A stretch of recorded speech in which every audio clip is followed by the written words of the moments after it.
ठीक है, अकाउंट्स एक पुराना वर्ड है, फाइनेंशियल स्टेटमेंट्स एक नया वर्ड है। तो फाइनेंशियल स्टेटमेंट कैसे होते हैं, किस पे डिपेंड करता है, स्टैंडर्ड्स पे। अकाउंटिंग स्टैंडर्ड्स क्या है, फ्रेमवर्क क्या है, फ्रेमवर्क पढ़ लिया हमने, याद है आप लोगों को। फिर फ्रेमवर्क की 2 टाइम्स पढ़ी थी, एप्लीकेबल फाइनेंशियल रिपोर्टिंग फ्रेमवर्क की, फेयर प्रेजेंटेशन फ्रेमवर्क और कंप्लायंस फ्रेमवर्क।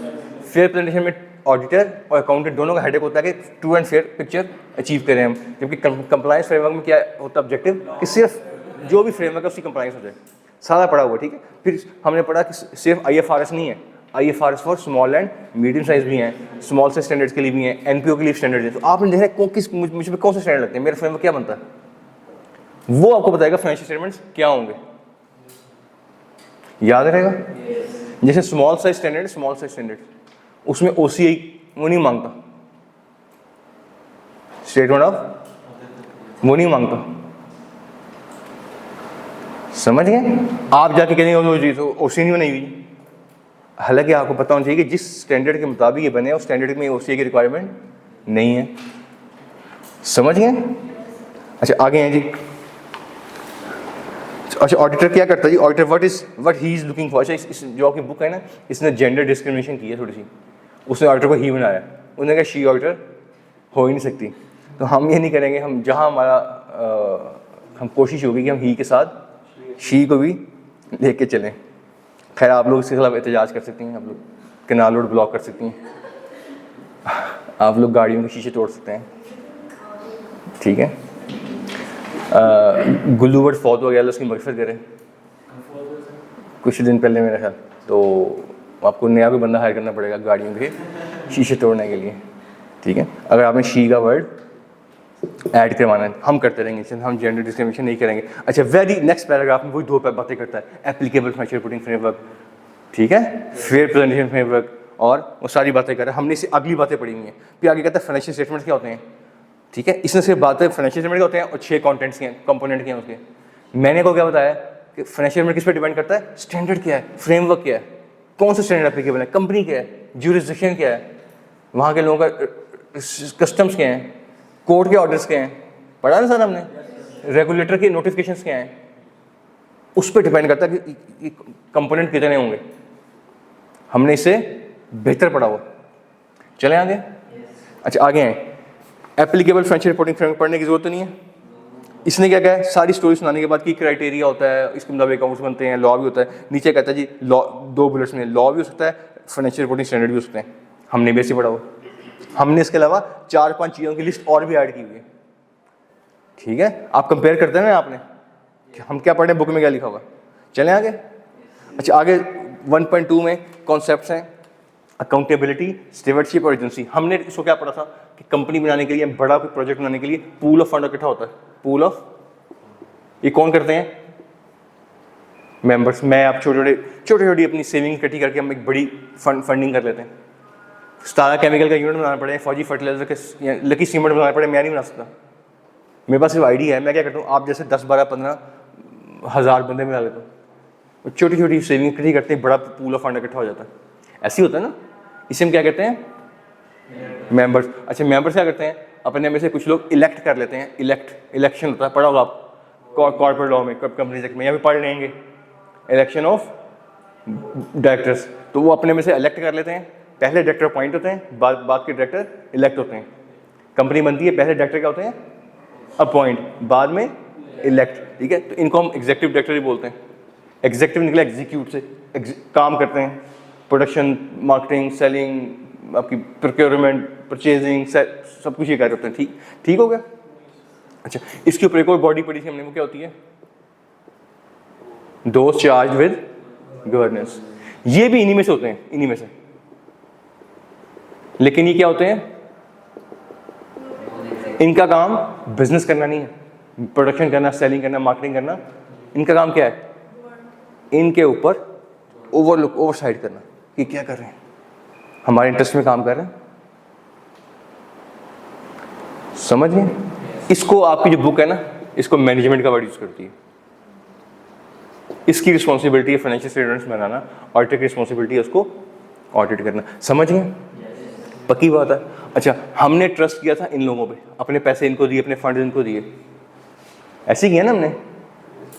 अच्छा इनकी रिस्पॉन्सिबिलिटी है कि हमारे जो एसेट्स हैं उसका इंटरेस्ट उसको लुक आफ्टर करें, हमारी फाइनेंसेस उनको दी हैं उसकी ग्रोथ करें, हमें उसमें से प्रॉफिट्स दें, हमें डिविडेंड दें, लुक आफ्टर करें कंपनी की चीज़ों की, लाइबिलिटीज़ को रिड्यूस करें, कंपनी की रेपुटेशन को मेंटेन करें। समझ गए? ऐसे ही है ना। तो उसके लिए फिर ये क्या करते हैं, इनको क्या किया साल के बाद क्या करते हैं, ये सबमिट करते हैं फाइनेंशियल स्टेटमेंट्स। किसमें? एजीएम में। पढ़ा हुआ ना सारा? अच्छा, इन फाइनेंशियल स्टेटमेंट की कोई वैल्यू नहीं है जब तक ये ऑडिट ना हो जाए। इन फाइनेंशियल स्टेटमेंट की कोई वैल्यू नहीं जब तक ये ऑडिट ना हो जाए। तो यहाँ पे ऑडिट का कॉन्सेप्ट आता है, समझ गए? याद रहेगा। इनका रोल क्या है?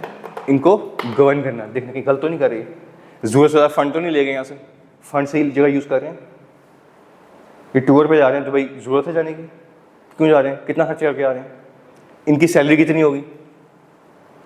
हो सकता है ये अपनी मर्जी का ऑडिटर अपॉइंट कर लें, तो ये लुक आफ्टर करेंगे, नहीं ये ऑडिटर नहीं आएगा, ये आएगा।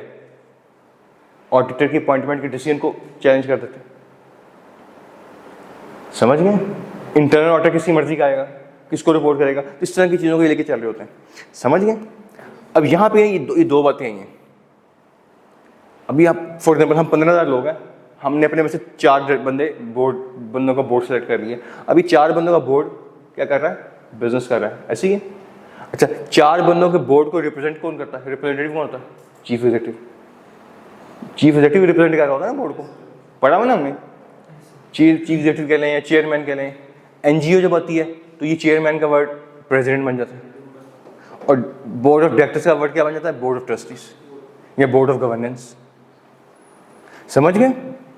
याद रहेगा। अच्छा, अब जब बिजनेस की बारी आती है तो ये 15,000 या 10,000 लोग जाके बिजनेस नहीं करते।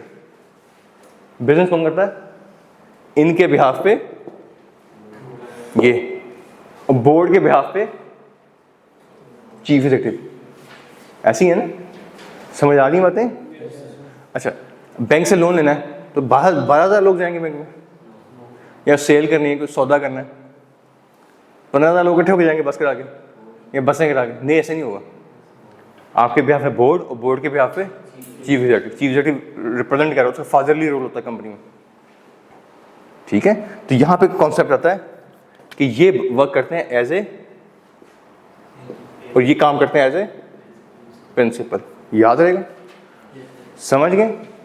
एजेंसी प्रिंसिपल एग्रीमेंट आया, एक यहाँ पे अरेंजमेंट आया था। ठीक है? और इन लोगों ने इनको क्या दी हुई है? रिस्पॉन्सिबिलिटी। बोर्ड पे आए जल्दी से, बोर्ड पे टाइम नहीं वेस्ट करें। इन लोगों ने रिस्पॉन्सिबिलिटी किसको दी है? इन लोगों को। जब रिस्पॉन्सिबिलिटी मिलती है तो आप अकाउंटेबल भी होते हैं, साल बाद से पूछा जाएगा। ऐसे ही है ना, क्या किया हमारे फंड्स का, कहाँ रिसोर्सेज यूज किए हमारे। तो यहाँ पे एक एजेंसी प्रिंसिपल एग्रीमेंट आ गया, एक यहाँ पे रिस्पॉन्सिबिलिटी आ गई, और फिर ऑन द रिवर्स साइड वो अकाउंटेबल भी हैं। ये बात करता है 1.2 में, concept of accountability, stewardship and agency. Agency समझ गए आप लोग? एज ए जब चीफ एग्जीक्यूटिव जाता है तो एज ए एजेंट जाता है, किसका? शेयर होल्डर्स का या कंपनी का। ठीक है? और फिर बोर्ड ऑफ डायरेक्टर रिस्पॉन्सिबल भी है। इसने उसके लिए क्या वर्ड यूज किया? स्टीवर्डशिप। स्टीवर्डशिप क्या होता है? अब पुरानी वेस्टर्न मूवीज देखें ना, या अब नई वेस्टर्न मूवीज देखें, तो गांव होता है, वो घोड़े छोड़े कॉवबॉयज आते हैं, वहाँ नजर आते हैं आपको। ठीक है? बीच में विलन भी होता है। ठीक है? और एक पुलिस वाला होता है, शेरिफ जिसे कहते हैं, वो रोल प्ले करता है। वो क्या करता है? उस गांव के लोगों के एसेट्स की लुक आफ्टर करता है, जैसे किसी की ज्यादती तो नहीं हो रही, कोई अटैक तो नहीं कर रहा। ठीक है? वो सारी वही मूवी चल रही होती है। वो जो गैंग होता है वो स्टीवर्ड के उसके आगे उसके वो चल रही होती है, फाइट चल रही होती है सारी। ऐसे ही है ना, वो रोल होता है ऑडिट इसका, बोर्ड ऑफ डायरेक्टर्स का, उसने लुक आफ्टर करना है एसेट्स को। समझ गए? याद रहेगा? अच्छा, स्टीवर्डशिप क्या है? इसको वो कहता है they look after the assets of the company. इतना काफी, आगे आप समझ गए मेरा ख्याल बात। ठीक है? चलिए आगे लास्ट पैराग्राफ में फर्स्ट लाइन में बोले यार, चलें। अच्छा, कई दफ़ा क्या होता है, कई दफ़ा आप भी मेंबर होते हैं और आप ही बोर्ड ऑफ डायरेक्टर्स हैं। इस एग्जांपल नियाग्रा मिल्स है, 90% शेयर हस्बैंड के पास है, मियां इमरान के पास, 10% उसकी मिसेस के पास। तो यहाँ कितने बंदे हैं? 2 मेंबर्स हैं। और यहाँ कितने हैं? 2 डायरेक्टर्स हैं, उसमें से मियां इमरान चीफ एग्जीक्यूटिव है। तो कई दफ़ा आप मेंबर भी होते हैं और डायरेक्टर्स भी खुद ही होते हैं। अब तो बल्कि सिंगल मेंबर कंपनी का कॉन्सेप्ट भी आ गया, पढ़े होंगे कॉर्पोरेट लॉ में आप, ठीक है। तो ये नीचे वो बातें भी करता है। अगले पेज में एजेंसी वाली सारी स्टोरी सुना दी है, 2 वर्ड उसमें लिखे हैं, एजेंसी और प्रिंसिपल। पढ़ लेंगे इसे, समझ गए मेरे ख्याल आप। अच्छा, उसके बाद क्या कहता है? अकाउंटेबिलिटी। अकाउंटेबिलिटी क्या है कि एजेंट जब प्रिंसिपल के बिहाफ पे काम कर रहा है तो अल्टीमेटली अकाउंटेबल भी है। तो अकाउंटेबिलिटी कैसे बताते हैं अपनी, कि हमने क्या किया आपके एसेट्स का, हमने अपनी सेल्स कितनी कर दी, हमने परचेज कितनी की, प्रॉफिट कितने अर्न किए, डिविडेंड कितना आया, ईपीएस। तो इसको बताने का क्या तरीका है? फाइनेंशियल स्टेटमेंट, कि आप एनुअली या क्वार्टरली फाइनेंशियल स्टेटमेंट प्रेजेंट करें। डिपेंड करता है आप लिस्टेड कंपनी या अनलिस्टेड कंपनी जो भी है। पढ़ा ना हमने, लिस्टेड कंपनी क्वार्टरली अकाउंट्स में देती है, first quarter unaudited, second half yearly reviewed, third unaudited, चौथा ऑडिटेड। पब्लिक इंटरेस्ट कंपनी में ऐसी करती है। प्राइवेट कंपनी में कोई रिस्पॉन्सिबिलिटी नहीं, वो अब क्वार्टरली करवाना चाहिए करवा सकती हैं, लॉ की रिक्वायरमेंट नहीं है, वो कम से कम एनुअल ऑडिट करवाती हैं। जैसे भी आपने करवाना है अपनी अपनी रिस्पॉन्सिबिलिटी पे ऑफ करनी है। समझ गए जी? अच्छा, 1.3 में ये जो एक टेबल सा बनाया हुआ ना, नजर आ रहा है ये इसी शक्ल का कमोवेश मैंने ये बनाया हुआ बोर्ड को। बस वो फाइनेंशियल स्टेटमेंट दरमियान में ले आया, मैं फाइनेंशियल स्टेटमेंट्स यहाँ साइड पे करके ले आया हूँ, ठीक है। और इस फाइनेंशियल स्टेटमेंट की कोई क्रेडिबिलिटी नहीं है अनटिल अनलेस कि ये ऑडिट ना हो जाए, और यही क्रेडिबिलिटी इंक्रीज करती है। सेकंड पैराग्राफ में, annual audit was developed as a way of adding credibility to the financial statements. ये स्टैट्यूटरी, समझ गए? चलें आगे। की फीचर्स क्या हैं कि ऑडिटर्स जो भी ऑडिट कर रहा है ये क्या होना चाहिए? इंडिपेंडेंट। इंडिपेंडेंस क्या होती है? वही ऑब्जेक्टिविटी मेंटेन हो, इंडिपेंडेंट। अब कोई आप पे अनड्यू इन्फ्लुएंस ना हो, कोई कॉन्फ्लिक्ट ऑफ इंटरेस्ट ना हो, कोई बायसनेस ना हो, क्या हो? न्यूट्रलिटी हो। अब न्यूट्रल होकर ऑडिट करें, पढ़ा ना हमने। अच्छा, इंडिपेंडेंस में 2 चीज़ें इंबेडेड हैं, याद रखनी है। इसने आगे जाके नहीं आना तो मैं यहीं पर बता देता हूँ। इंडिपेंडेंस में 2 कॉन्सेप्ट इंबेडेड हैं। इंबेड का पता ना, जुड़ा मसला। एक है independence of mind, independence of mind, और दूसरी है independence in appearance. Independence in appearance. Independence of mind क्या है? इंडिपेंडेंस ऑफ माइंड का मुझे पता है कि मेरे माइंड पे कितना इनकम्बरेंस है, कितना प्रेशर है, कितना बर्डन है, कितना मैंने पार लिया, जो पंजाबी में कहते हैं ना, किसी चीज़ का, ठीक है। मैं मेंटली न्यूट्रल हूँ, मैं अपना डिसीजन देना चाहता हूँ दे सकूँगा, ठीक है। ये है इंडिपेंडेंस ऑफ। इसका किसको पता है? मुझे। आप पे एग्जाम में कितना प्रेशर, हर बंदे का प्रेशर है, कितना प्रेशर है किस पे, उसी को पता है। आपके सिबलिंग जो बिल्कुल 18 घंटे आपके साथ गुजारते हैं उसको भी नहीं पता, जो आपके रूम में भी होते हैं। आपके मदर बड़ी मोहब्बत करती है, उनको भी नहीं पता कितना प्रेशर है, आपको भी पता है। कितनी तैयारी है आपकी, कितने स्ट्रॉन्ग फुटेड आप पेपर देने जा रहे हैं, ये किसको पता है? आप सेम इसके इस एंगेजमेंट में कितना प्रेशर है मेरे पे, ये किसको पता है? आप ही। तो स्टैंडर्ड कहता है, एथिक कोड ऑफ एथिक्स कहते हैं आपने मेंटली क्या रहना है? इंडिपेंडेंट। आपका माइंड क्या हो? इंडिपेंडेंट, पहली बात। और दूसरा क्या है? Independence in appearance. In appearance का मतलब क्या है कि इंडिपेंडेंट थर्ड पार्टी जो है ना, उसको भी चलते फिरते आप क्या लगे? इन अपीयरेंस में इंडिपेंडेंट हो। मैं अगर नियाग्रा मिल्स का ऑडिट कर रहा हूँ तो लोग जो मेंबर्स हैं, जो स्टेक होल्डर, उनको भी लगे हाँ उस्मान गनी इंडिपेंडेंट है। ये ना हो कि मैं सुबह ब्रेकफास्ट वो उनके साथ कर रहा हूँ, शाम को डिनर में उनके साथ हो रहा है, मेरे वर्ल्ड टूर भी उनके साथ हो रहे हैं, मेरी फैमिली मीटिंग भी उनके साथ हो रही हैं, 24 घंटे मैं उनके साथ जुड़ा हूँ, उनकी मैनेजमेंट के साथ। अब लोग कहेंगे यार ये तो बंदा फेमिलियरिटी होगी इनकी यहाँ इतनी ज़्यादा, कैसे इंडिपेंडेंट हो गए? हो ही नहीं सकता। तो मेंटली भी इंडिपेंडेंट हूँ मैं और रीजनेबल नॉलेजेबल थर्ड पार्टी को भी मैं इंडिपेंडेंट लगूँ, इसे कहते हैं इंडिपेंडेंस ऑफ इन अपीयरेंस। याद रहेगा? तो यहाँ पे पहली बात करता है इंडिपेंडेंट की। अच्छा, इसमें एक मज़े की चीज़ ये है, आपका जो स्टैंडर्ड स्टार्ट होता है ना, सबसे पहले मैंने बताया स्टैंडर्ड की सीरीज़ है आपकी 200 से लेके 700 तक, याद है ना? 700 200 का पहला स्टैंडर्ड है, फिर इसमें डिफरेंट सीरीज आती हैं 201 202, ठीक है। जो पहला स्टैंडर्ड है ना आपका 200 है, इसी चैप्टर में स्टार्ट हो जाएगा, इसी चैप्टर नंबर 1 में, ठीक है। तो 200 का जो पहला पैराग्राफ है वो कहता है चार्टर्ड मस्ट बी इंडिपेंडेंट। और इतनी मोटी बुक है स्टैंडर्ड्स की, वो कहता है इस बुक में इस पैराग्राफ के बाद जहाँ के भी हमने ऑडिटर का वर्ड यूज़ किया है, इसका मतलब क्या है, समझ गए? चैप्टर नंबर 14 में पेज 232 पे हैं, 230 पे 230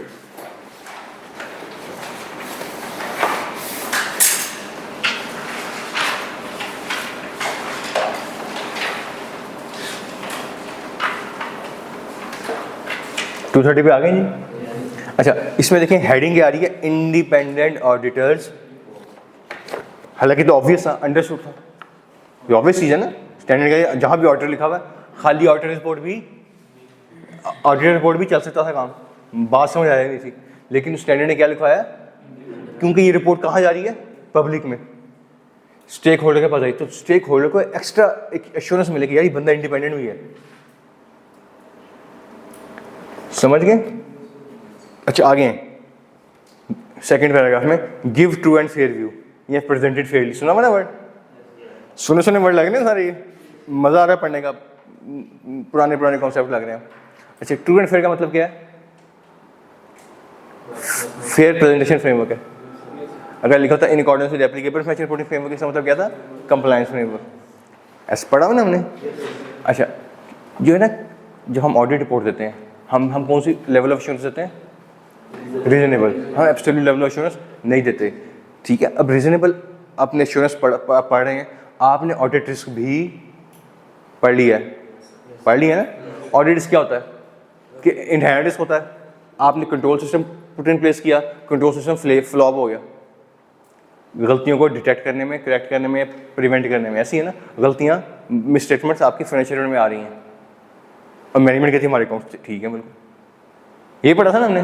फिर ऑडिटर आया, ऑडिटर ने आगे अपने ऑडिट से परफॉर्म किए, और ऑडिटर भी फेल हो गया। ये हो सकता है मिसस्टेटमेंट्स को डिटेक्ट करने में, और मिसस्टेटमेंट्स अकाउंट्स के अंदर आ रही हैं, और अब किसी ने चेक नहीं करना, और ऑडिटर क्या कह रहा है, financial statement giving true and, जबकि ऐसा नहीं है। पढ़ा ना हमने ऐसे। अच्छा, जो है ना word true and fair view का मतलब, इसका मतलब ये नहीं कि गारंटी दे दी हमने या कोई सर्टिफिकेट दे दी, हम सर्टिफाई कर दिया, हम नहीं कर सकते। क्यों नहीं कर सकते? Because of inherent limitation of an audit. तो जब भी वर्ड आएगा ट्रू एंड फेयर, इसका मतलब है गलती रह सकती है। क्यों? Because of audit risk. सारी स्टोरी हमने पढ़ी हुई है, ये बातें हमने आगे चैप्टर नंबर 3 में पढ़नी थी, मैंने आपको लिंक करके बता दिया कहाँ से क्या कनेक्शन है, समझें। अच्छा, आगे कहता है इन ऑल मटीरियल एस्पेक्ट्स। मैंने आपको कॉन्सेप्ट क्या पढ़ाया? मटीरियलिटी। याद है आप लोगों को? मटीरियलिटी होती है कि किसी चीज़ में एरर या ओमिशन या नॉन डिस्क्लोजर लोगों के इकोनॉमिक डिसीजंस को एडवर्सली हिट कर देगा, तो उसमें क्या कहते हैं कि ये मटीरियल एरर है, ये मिसस्टेटमेंट है। अच्छा, मिसस्टेटमेंट क्या होती है? वो भी मैंने पढ़ी हुई है कि जो अमाउंट्स अकाउंट्स में फिगर आ रही है और जो आनी चाहिए थी, दोनों का डिफरेंस क्या है? मिसस्टेटमेंट। ये इंडिविजुअल भी हो सकता है और when collected with other immaterial misstatements, यही पढ़ा हुआ है। अच्छा, ये ड्यू टू एरर भी हो सकता है और ड्यू टू फ्रॉड भी। दोनों में फ़र्क क्या है? इंटेंशन का। सारी बातें हमने इसमें लेके चलना है इसको, ठीक है? चल रहे हैं आगे। अच्छा, आगे बात करता है इंडिपेंडेंस की। ये मैंने इंडिपेंडेंस की सारी स्टोरी सुना दी है आपको, ठीक है? इससे बेहतर डिस्कस कर लिया हमने। चलें आगे। अच्छा, आगे ट्रू एंड फेयर की वे की बात करता है। मैंने ये ट्रू एंड फेयर की बात भी कर दी है इसी पहले पैराग्राफ में ना, सेकंड आखिरी लाइन में कहता है ऑडिटर डज नॉट सर्टिफाई और गारंटी। अभी हमने डिस्कस किया थोड़ी देर पहले, ठीक है, जो हम बात करें ट्रू एंड फेयर, इसका मतलब क्या है? अगर ऑडिटर ओपिनियन दे रहा है, बहुत से ना केसेस हुए बाद में ऑडिटर पे केसेस हो गए कि जी बाद में गलती निकली अकाउंट्स में, या ऑडिटर फ्रॉड नहीं डिटेक्ट कर सका। इन बातों पे फ्रिवलस किस्म के केसेस हुए कोर्ट्स में, हाई ऑडिटर्स पे, भाई तुम फ्रॉड नहीं पकड़ सके। ठीक है, तो अब ये लोगों को समझाने की जरूरत है कि जब ऑडिटर कहता है ट्रू एंड फेयर व्यू, तो ये कोई गारंटी नहीं है। उसने एक प्रोसेस परफॉर्म किया, उसने सैंपल लिए, सैंपल में कोई मिसस्टेटमेंट नहीं गई, वो नहीं डिटेक्ट कर सका। 100% करना तो उसकी नहीं है, रिस्पॉन्सिबिलिटी नहीं है।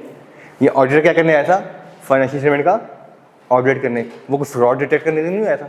उसकी appointment specifically for the purpose of detection of fraud तो नहीं थी। ठीक है, इसको हम आगे पढ़ेंगे, लेकिन पहले यहाँ पे ये भी बातें करता है, इसको पढ़ लेंगे आप सारा। ठीक है, मैंने उसको मोटा मोटा बता दिया आपको। आगे हैं जी, कॉन्सेप्ट ऑफ मटीरियलिटी हमने डिस्कस कर लिया, मैं इस पर टाइम नहीं वेस्ट कर रहा। ठीक, आगे हैं जी 1.4 रिक्वायरमेंट ऑफ स्टैट्यूटरी ऑडिट। पढ़ा हुआ आपने? हमने इसको बहुत प्रैक्टिकल पर्सपेक्टिव में पढ़ा था। हमने क्या पढ़ा था जी? उसने कहा जी स्टैट्यूटरी ऑडिट, कुछ लोगों पे स्टैट्यूटरी ऑडिट करना लाजमी, बस। हमने क्या पढ़ा था? हमने इसको पढ़ा था एंटिटीज कितनी तरह की होती हैं? 4 तरह की। इंडिविजुअल भी होता है, और एओपी भी होती है, कंपनी भी होती है, और एनजीओज भी होती हैं। तो किस किस के लिए बिजनेस रिक्वायरमेंट और किस किस के लिए लॉ की रिक्वायरमेंट है? याद है आपको? हमने क्या कहा था कि कुछ और हो ना हो तो लॉ की रिक्वायरमेंट है कि जिस कंपनी का 10 मिलियन या इससे ज़्यादा कैपिटल है, उसे अपने अकाउंट सबमिट करने हैं फाइनेंशियल एसटीसीपी में, तो उसकी जो लॉ की रिक्वायरमेंट आ गई। ठीक है, समझ गए? याद रहेगा ये। हमने मैं करेक्ट करता हूँ इसको। हमने ये पढ़ा था कि हर कंपनी ने फाइनेंशियल स्टेटमेंट सबमिट करने हैं फाइनेंशियल स्टेटमेंट में, एक्सेप्ट वो कंपनी जिसका कैपिटल 10 मिलियन से कम है और वो किसी पब्लिक की सब्सिडरी भी नहीं है, उसको एक्सेप्शन है, वो ना करे। हाँ, उसको बिजनेस नीड है तो उसको करना पड़ेगा, अदरवाइज उसको लॉ की रिक्वायरमेंट नहीं है। बाकी सब ने करना है, लिस्टेड ने भी करने हैं, लिस्टेड ने साल में 4 दफ़ा सबमिट करने हैं अकाउंट्स। लेकिन इसने ऑडिट कब करवाना है? ऑडिट लिस्टेड ने भी करवाना है, पब्लिक ने भी करवाना है, पब्लिक इंटरेस्ट ने भी करवाना है। सिर्फ एक्सेप्शन थी उस प्राइवेट कंपनी को जिसका शेयर कैपिटल से कम है और किसी पब्लिक की सब्सिडी भी नहीं है। पेपर में क्वेश्चन आया हुआ है कि कैपिटल कम था लेकिन किसी पब्लिक की सब्सिडी ऑडिट की रिक्वायरमेंट है। इस पर नहीं लिखा हुआ ना, ये तो मैं तो एक्स्ट्रा नॉलेज आपको दे रहा हूँ, लॉ से निकाल के आगे पीछे से सारे लॉ को इकट्ठा करके। समझ गए? इस पे क्लियरेंस है सबकी? एश्योरेंस देते हैं मुझे, मैं आगे चलूँ? इसने ये जो इतनी लंबी चौड़ी स्टोरी है ना, इसको बस यहाँ 2.5 लाइनों में लिख दिया कि जी कुछ लार्ज साइज कंपनी पे रिक्वायरमेंट होती हैं और कुछ स्मॉल में भी होती हैं कुछ जगहों। बस बात सादी सी घरेलू सी बात की, इसने देसी सी, और आगे चल पड़ा। हमने इसको लॉ के पर्सपेक्टिव में डिस्कस कर लिया। कोई मसला है सब मुझसे पूछना। आगे चलूँ जी, आगे आते हैं रिस्पॉन्सिबिलिटी अच्छा, ये रिस्पॉन्सिबिलिटी ऑफ मैनेजमेंट एंड, दोनों वर्ड सुनने लग रहे हैं? ठीक है। अच्छा, रिस्पॉन्सिबिलिटी में पहला पॉइंट क्या है? Prevention and detection of fraud. ये किसकी रिस्पॉन्सिबिलिटी है? मैनेजमेंट की, ऑडिटर की नहीं है। किसकी रिस्पॉन्सिबिलिटी है? मैनेजमेंट की। समझ गए? अच्छा, आखिरी पॉइंट पढ़ लें, प्रोवाइडिंग रिटर्न रिप्रेजेंटेशन लेटर। पढ़ा हुआ क्या होता है? 4 तरह के लेटर पढ़े थे हमने, engagement letter, management letter, representation letter और कवरिंग लेटर। ठीक है, तो रिप्रेजेंटेशन लेटर देना भी किसकी रिस्पॉन्सिबिलिटी है? मैनेजमेंट की। इसी पे स्टैंडर्ड है 580। आखिरी पॉइंट पे ना स्टैंडर्ड क्या है? 80, और हमारे चैप्टर नंबर 14 में है हमारे कोर्स में। हम चैप्टर 14 में पढ़ेंगे जुलाई में जाके इंशाल्लाह। समझ गए? जो बाकी बातें ना सारी ये मेरे को प्रेमिस में पढ़ाई हुई है। प्रेमिस याद है क्या था? कि preparation and presentation responsibility of management. Second था इंटरनेट कंट्रोल सिस्टम के डिजाइन, इंप्लीमेंटेशन, ऑपरेट करना मैनेजमेंट की रिस्पॉन्सिबिलिटी है। तीसरा था to provide the auditor with information that auditor requires that management think necessary, और तीसरा था अनरिस्ट्रिक्टेड एक्सेस। इसलिए मैंने पहले और आखिरी पढ़ा दिया, जो नहीं पढ़ाए हुए थे पहले, बाकी सारा हमने पढ़ा हुआ है। कोई मसला चल रहा है साथ साथ? अच्छा आगे हैं, आगे एश्योरेंस। एश्योरेंस क्या होती है? हमने हमारे lecture number 1 lesson number 1 assurance 3 types पढ़ी थी हमने। अच्छा एश्योरेंस होती क्या है? Level of confidence. एश्योरेंस करती क्या है? फाइनेंशियल स्टेटमेंट की क्रेडिबिलिटी को इंक्रीज कर देती है। हमने 3 पढ़ी थी, एब्सोल्यूट एश्योरेंस, रीजनेबल और मॉडरेट। एब्सोल्यूट को हमने फारिग कर दिया कि ये तो इसको हम यूज़ नहीं करेंगे क्योंकि इनहेरेंट लिमिटेशन ऑफ ऑडिट है, ये हम कभी भी अचीव नहीं कर सकते। रीजनेबल एश्योरेंस के लिए हमने पढ़ा, ऑडिट में रीजनेबल एश्योरेंस होते हैं, पॉजिटिव फॉर्म ओपिनियन और हाई लेवल ऑफ एश्योरेंस होती है। मॉडरेट में negative form of opinion, low level of assurance, और रिव्यू एंगेजमेंट में पढ़ते हैं। सारा याद है आपको?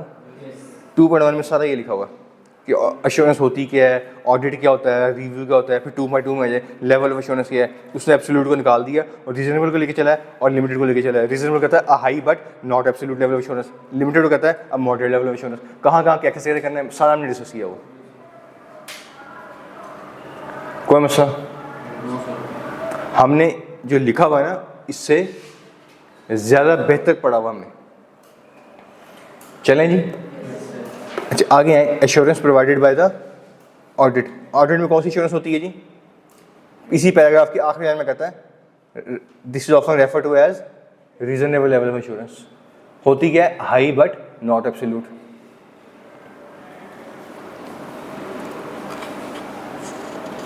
ठीक है।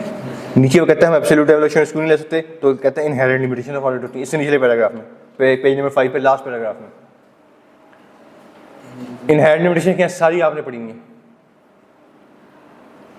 चलें जी आगे। अच्छा रिव्यू क्या होता है?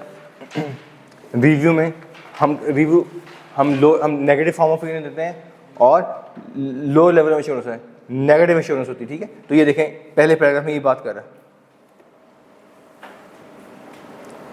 ऑडिट में और रिव्यू में फ़र्क क्या है? रिव्यू में हम रीजनेबल एश्योरेंस लेते हैं। रीजनेबल एश्योरेंस क्यों लेते हैं? क्योंकि उसमें हम ज़्यादा प्रोसीजर परफॉर्म करते हैं। पढ़े हैं 7 तरह के प्रोसीजर, जबकि रिव्यू में सिर्फ 2-3 तरह के थे। तो थोड़ा प्रोसीजर परफॉर्म करते हैं, लो लेवल ऑफ एश्योरेंस लेते हैं। ऑडिट में ज़्यादा प्रोसीजर परफॉर्म कर रहे हैं, हाई लेवल ऑफ एश्योरेंस ले रहे हैं। ठीक है जी, चलें आगे। Very good. अच्छा 2.3 ये हमने नहीं पढ़ा हुआ, इसमें हम टाइम लगाएंगे। 2.3 एक टर्म हम इसको लेके चलेंगे कि हमने इसी में टर्म डिस्कस की हुई है, एश्योरेंस एंगेजमेंट।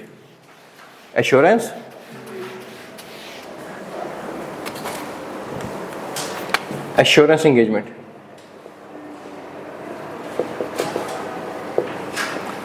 अच्छा हम जब एंगेजमेंट को समझ लें, एंगेजमेंट होता है कि क्लाइंट आता है, वो आपको किसी भी काम में एंगेज करता है, हम कहते हैं एंगेजमेंट। ठीक है, समझ गए? एंगेजमेंट 2 तरह की होगी, एश्योरेंस एंगेजमेंट और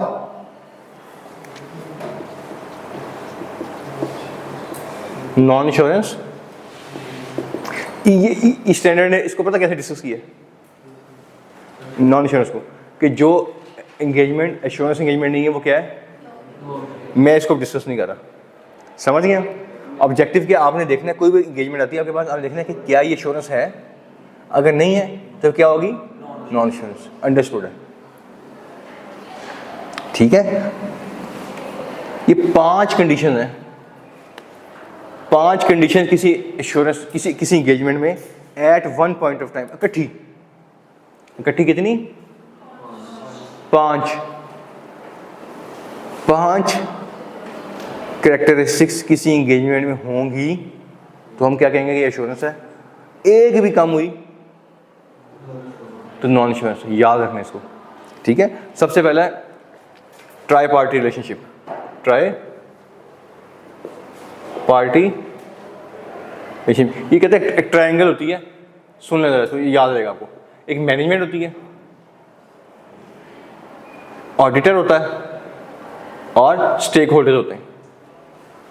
और क्या होते हैं, 3 पार्टीज का होना जरूरी है किसमें, एश्योरेंस एंगेजमेंट में। ठीक है, यहां पे ये बात करता है प्रैक्टिशनर